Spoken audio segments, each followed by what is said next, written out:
Joining us now is the Director of Investigations and Research for Judicial Watch, Chris Farrell. Chris, thanks for joining us on Victory News.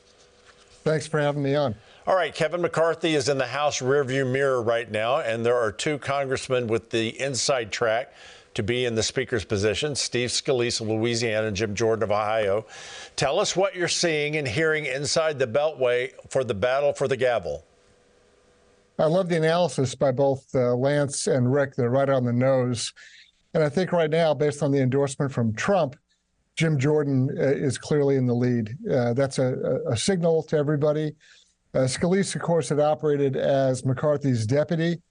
And, you know, there's a question mark as to where Scalise stands on Ukraine funding. But Jim Jordan is hard over on accountability with respect to funding for Ukraine, and is not interested in throwing a whole lot more money at it until we know what's gone on. So my view is Jim Jordan's at the head of the pack right now. Okay, it'd be interesting to watch next week as this is decided.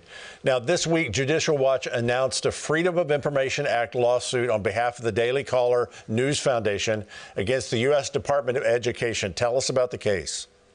Well, we also want to do a lawsuit on behalf of Victory News. We'd like to partner with you on some investigative journalism. But our friends at Daily Caller had looked at what was going on at the Department of Education, Secretary Cardona, and the teachers' unions and the American Library Association, which is the librarian union, essentially.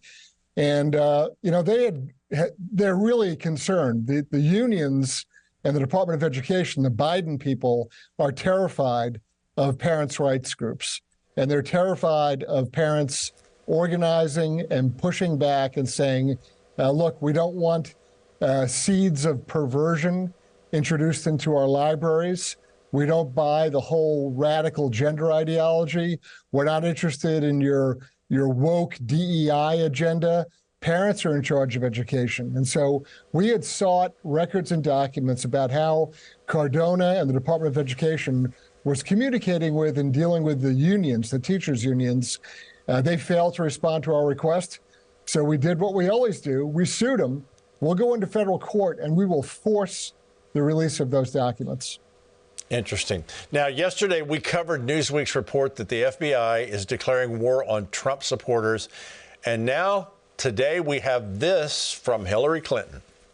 And sadly, so many of those extremists, those MAGA extremists, take their marching orders from Donald Trump. At some point, you know, maybe there needs to be a formal deprogramming of the cult members, but something needs to happen.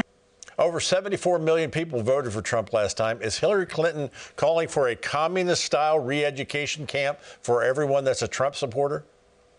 She is, and she's not kidding.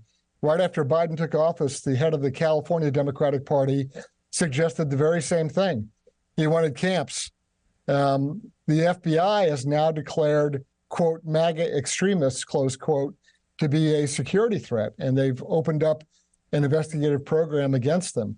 You know, they float these ideas in sort of a cavalier manner during interviews, but they're dead serious. And it is a very grave threat to our liberty. Well, you can't forget it was the Democrats under Democrat leadership that did internment camps for the Japanese in World War II. So that is exactly correct. It has been done before.